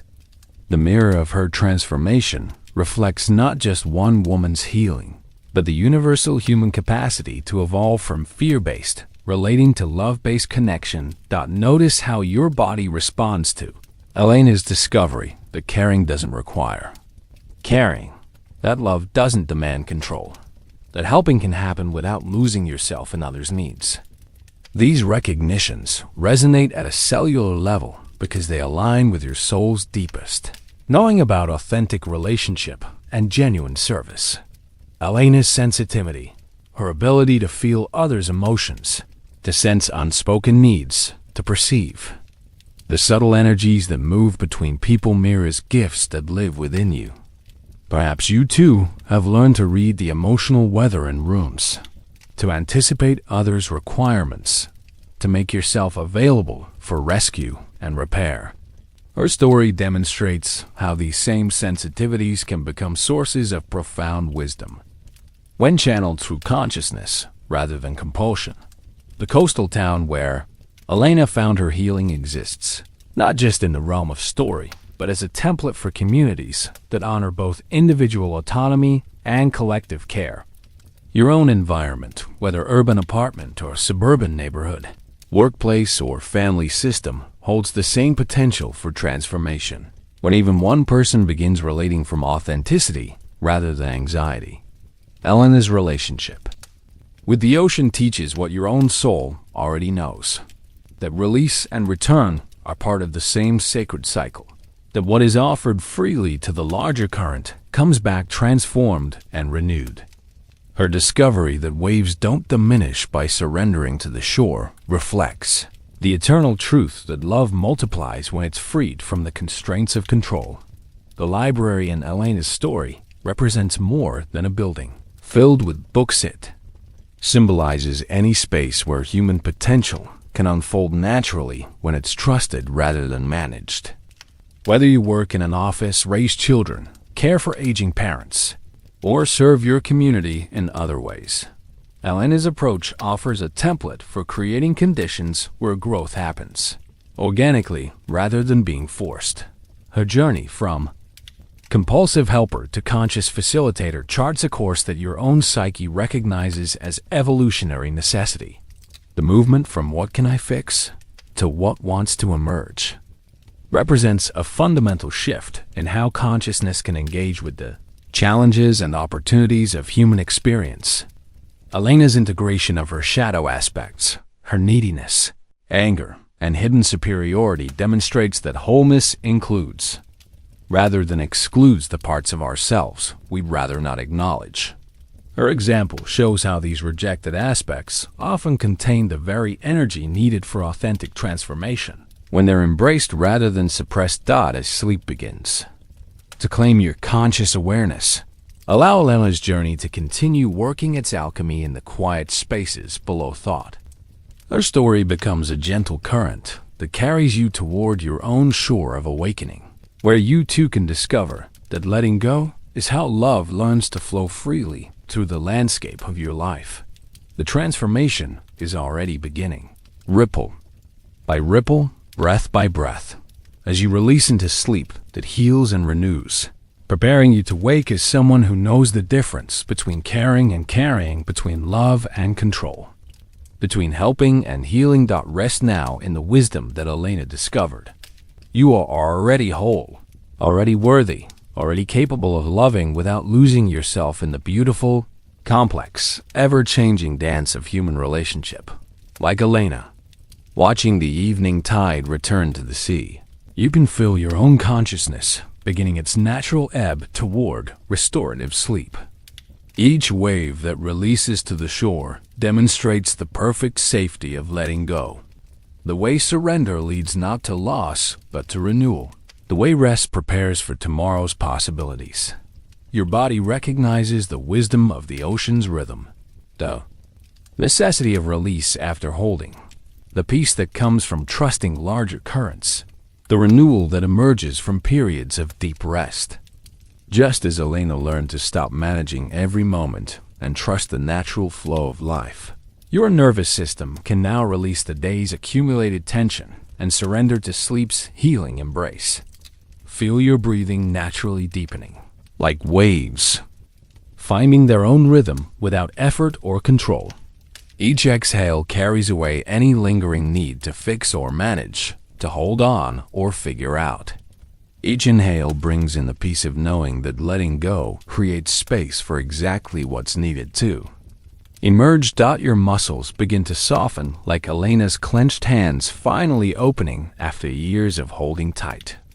The weight of responsibility that you may have been carrying dissolves like salt in warm water, leaving behind only the essential truth of your being whole, worthy, and completely adequate, just as you are. Alana's story continues to work its transformation, even as conscious thought fades into the quiet spaces between awareness and dreams. Her journey from control to trust becomes a pathway your own soul can follow into the deepest rest, the most healing sleep, the most restorative surrender to the wisdom that knows exactly how to renew you while you rest. Let the rhythm of waves against the shore carry you into sleep that holds and heals. Sleep that restores and renews. Sleep that prepares you to wake as someone who knows how to love without holding on, care without controlling, serve without sacrificing the essential truth of who you are. The ocean of consciousness receives you now, completely and unconditionally, just as Elena learned to receive the love that was always available when she finally learned to let go. 2 years had passed since Elena's first conversation with Margaret, and the coastal town had become a living testament to the ripple effects of conscious transformation. The changes weren't dramatic or sudden, they unfolded like seasons, each bringing its own gifts and lessons, each building upon the foundation of trust and authentic relationship that had begun with one woman's decision to stop carrying what was never hers to hold. Elena stood at her library window on an autumn morning, watching fishing boats prepare for their daily journey. The scene was familiar, yet everything felt different because she was different. The boats moved with the same purposeful grace they'd always possessed. But now Elena could see herself reflected in their wisdom, the way they worked with tidal currents rather than fighting them, how they trusted the ocean's deeper intelligence while maintaining their own skilled navigation. The library had evolved into something beyond Elena's original vision. What began as a repository for books had transformed into a genuine community learning center where people came not just to find information, but to discover their own capacity for wisdom and growth. The space hummed with organic activity study groups that formed naturally, conversations that arose spontaneously, connections that happened without facilitation or MANAGEM. ENT. Mrs. Patterson had become the unofficial technology mentor for seniors, her confidence radiating into every interaction. She'd recently started a digital storytelling project, helping elderly residents record their life experiences for younger generations. The transformation from helpless computer user to empowered teacher demonstrated the profound shift that occurred when people were trusted to develop their own competence rather than being rescued from their struggles.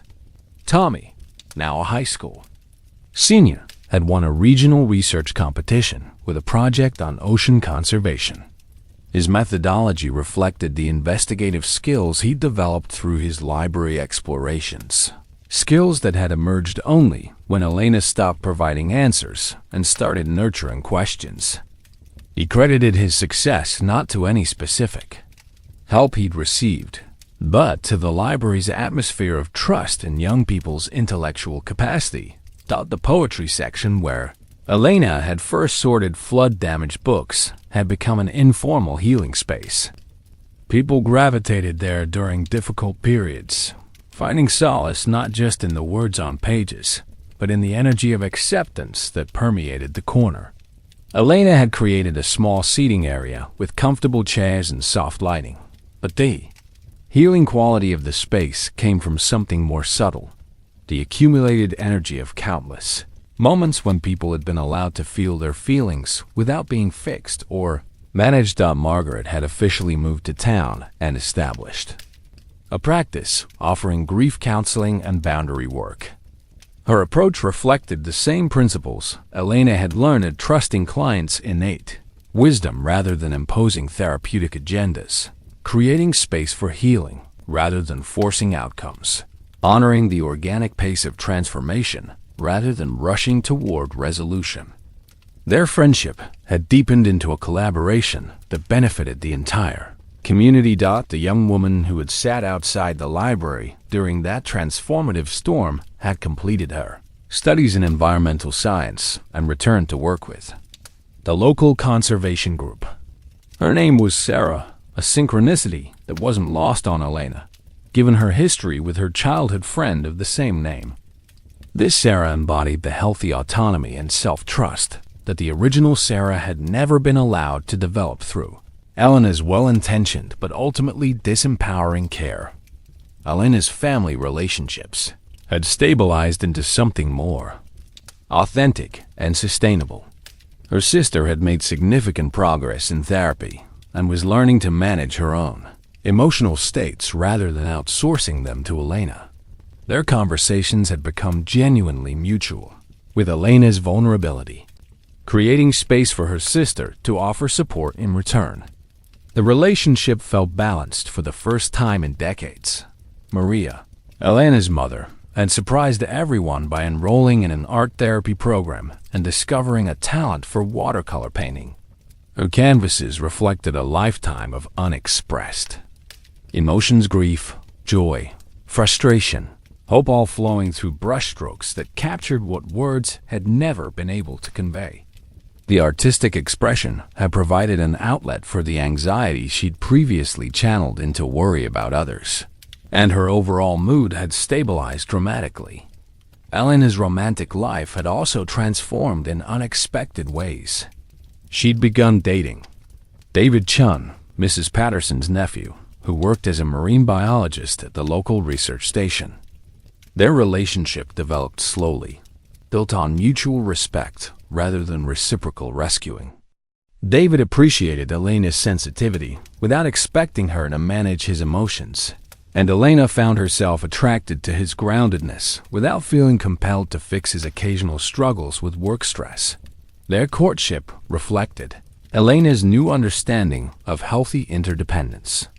They supported each other's growth without trying to direct it, shared vulnerabilities without merging identities, offered help without creating dependence. When David faced a career decision about accepting a research position in another state, Elena was able to be genuinely supportive of whatever choice served his authentic path, even if it meant their relationship might change or end. The community itself had developed a culture of what Margaret termed conscious care, a way of supporting each other that honored autonomy while providing genuine assistance. Neighbors helped neighbors without taking over their problems. Parents supported their children's growth without micromanaging their experiences. Teachers facilitated learning without controlling outcomes. The local high school had implemented a peer counseling program based on the principles Elena and Margaret had been modeling: listening without advice giving, trusting students' capacity to find their own solutions, creating space for authentic expression rather than immediately trying to fix problems. Teen depression and anxiety rates had decreased significantly as young people learned to support each other authentically rather than enabling unhealthy dependence. Elena had been invited to speak at library conferences about creating community spaces that fostered independence rather than dependence. Her presentations were unusual in that she rarely offered specific techniques or strategies. Instead, she shared her own journey of transformation and trusted that listeners would find their own applications for the principles she'd learned. The response was always profound, librarians leaving with renewed appreciation for their role as facilitators rather than managers of community learning. The harbor itself seemed to reflect the town's transformation. The fishing fleet had expanded, with sustainable practices that honor both economic needs and environmental preservation. Local restaurants featured more locally sourced ingredients. The waterfront had been redesigned to include community gathering spaces that encouraged organic interaction rather than programmed activities. Elena's writing had also flourished during these 2 years. She'd completed a collection of poems about the intersection of human growth and natural cycles, finding metaphors for psychological transformation in tidal patterns, seasonal changes, and the eternal dance between holding and releasing. A small press had agreed to publish the collection, with proceeds benefiting literacy programs that emphasize building confidence rather than remedying deficits. The physical changes in Elena were as remarkable as the emotional ones. Years of carrying stress in her shoulders and neck had resolved as she learned to release responsibility that wasn't hers to hold. Her posture had straightened, her breathing had deepened, and her overall vitality had increased dramatically. People often commented that she looked younger, though Elena understood the change wasn't about age, but about alignment. The way her external life now reflected her internal truth. Sleep had become profoundly restorative for Elena. Her dreams were no longer anxiety-driven scenarios of problems to solve, but creative explorations of possibility and growth. She would often wake with insights about her work or relationships, but not from the compulsive problem-solving that had once characterized her unconscious processing. Instead, solutions would emerge organically from the relaxed awareness that had become her natural state. Elena's daily routines had evolved into genuine self-care practices rather than efficiency strategies. Morning walks along the harbor weren't exercises in getting somewhere, but opportunities to commune with the natural world. Evening reading wasn't research for helping others, but nourishment for her own soul. Cooking had become a meditation, gardening, a prayer, cleaning a mindfulness practice. The library's book collection had expanded to include more resources on healthy relationships, boundary setting, and conscious communication. But Elena's approach to recommending these books reflected her transformed understanding. She would suggest titles when genuinely asked, but she no longer felt compelled to guide people toward resources she thought they needed. Her trust in others' ability to find what served them had become absolute. Margaret often observed that Elena had become a living example of the principles they both advocated. Her presence in any situation created space for authenticity and growth, without her needing to do anything particular to facilitate it. She'd learned to emanate the qualities she wanted to see in the world rather than trying to teach or convince others to embody them. The transformation had rippled beyond their small coastal community. Other towns had sent representatives to observe. Their approach to community development, particularly their emphasis on trusting residents' capacity for self-organization rather than top-down programming. The model was being adapted in urban and rural settings across the region. Elena understood that her personal journey had been preparation for something larger, not just her own healing, but her ability to contribute to collective transformation through modeling conscious relationship and authentic service. The years of struggle with compulsive helping had developed her sensitivity to unhealthy patterns, while her journey toward health had given her a living example of how love could express itself without control. As she closed the library that autumn evening, Elena felt profound gratitude for every aspect of her journey. The pain that had motivated change, the support that had sustained transformation, the courage that had enabled growth, and the love that had made it all possible. She understood now that letting go had never been about losing anything real, but about discovering what had always been true. That love, when freed from the constraints of fear and control, could accomplish what no amount of managing or fixing ever could. The ocean whispered its eternal promise as Elena walked home through streets that had become a testament to the power of conscious transformation. What is released with love returns transformed, and transformation, when lived authentically, creates conditions for more transformation. Elena had learned to trust this process completely, and in her trust, the entire community had found permission to trust it too. The circle of healing that had begun with one woman's decision to stop carrying everyone else's burdens had expanded beyond anything she could have imagined, and it would continue expanding, ripple by ripple, heart by heart, as long as there were people willing to learn that letting go is how love learns to come home.